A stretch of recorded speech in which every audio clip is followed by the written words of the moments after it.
Good afternoon. I'm Mike Looney. I'm the Superintendent of Schools for Williamson County. As you know, we've been dealing with a traffic emergency that began this morning, early in the morning, about 3 o'clock, where a tractor trailer ran into a bridge pylon, and that has resulted in a traffic snafu for the school district, and we're going to be making some adjustments. So today, as we have indicated, we are releasing our middle schools and high schools students 15 minutes early in order to try to give everybody a little bit more time to adjust to the additional traffic flow. I want to make sure that I use this opportunity to communicate to our parents how important it's going to be as we move forward over the next several weeks and months as they repair the bridges and replace parts of them, that our students consider riding the school bus to alleviate some of the congestion that we're going to be experiencing on our secondary roads. In addition, if families choose not to have their children ride the school bus, we ask that they consider carpooling with each other to eliminate as much traffic as possible. We've been working with all of our local officials who have done a tremendous job responding to this issue and working with the school system to plan to moving forward.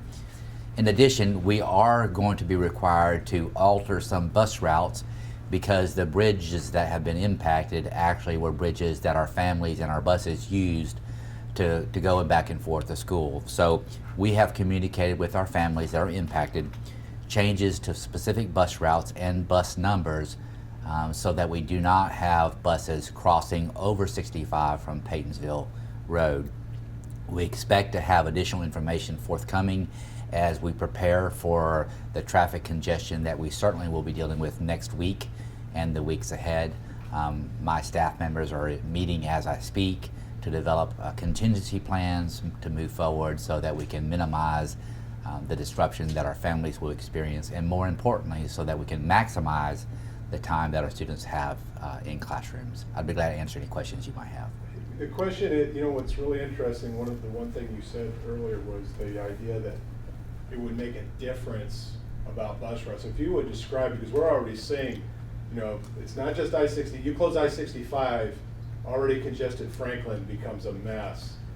I mean, if you would kind of refine your plea to parents who are, might think, oh, I want to take my kid to school. Well, my suggestion would be if you want to have any normalcy in your day and you don't want to sit in traffic for hours upon hours, then allow your children to ride the school bus to school.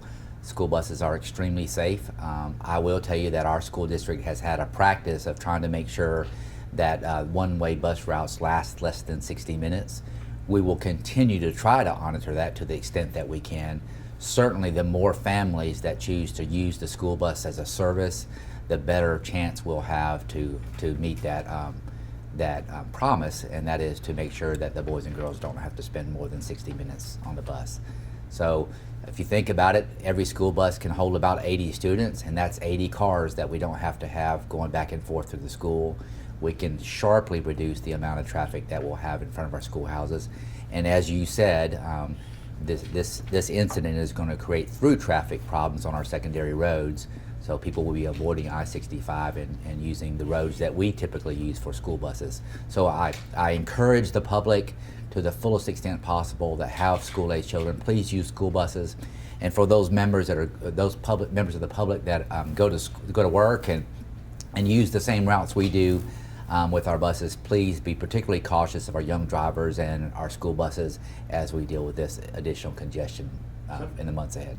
Sorry to interrupt you. Sometimes there's a program you have to enroll in to, let the bus know you need to kind of get this particular child in this neighborhood. Do parents have to go through that, or can they just begin using this on Monday?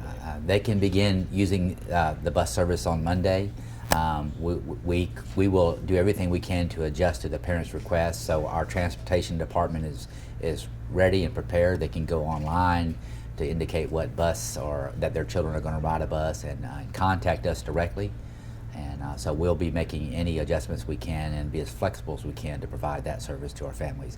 We do have some buses that are already congested, so we'll have to make some additional adjustments moving forward. I think the key is for us all to pull together as a community to try to make this as bearable as possible in the near future. Do you have enough buses and bus drivers to accommodate more riders? It depends on the routes. We are always advertising and recruiting bus drivers. We actually are 3 bus drivers short, but we have substitute bus drivers right now that are filling in the gap where we have vacancies. So this certainly will create a challenge for the school district.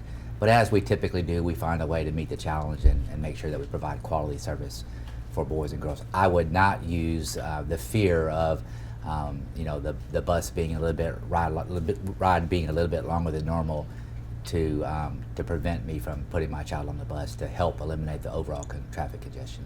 How many, you mentioned earlier you've contacted, how many schools have new routes as of today?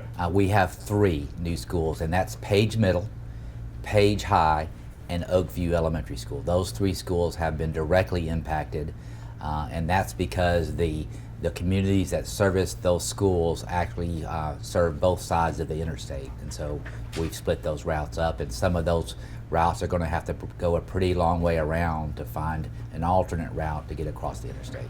And they get, in Monday, do they just have the new route, or do they have special times too? We actually have already notified those families directly, and so they know their new pickup times and drop-off times and bus numbers that are going to be associated with it. Any idea how many children that is when you count those 3 schools together? I don't have an exact number, but if you assume the buses were full, 240 students.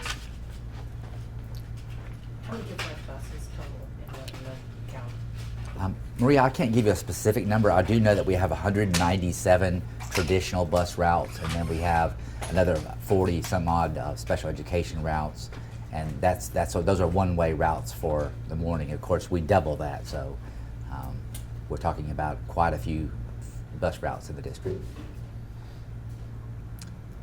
Any other questions? Thank y'all for coming and help us get the message out.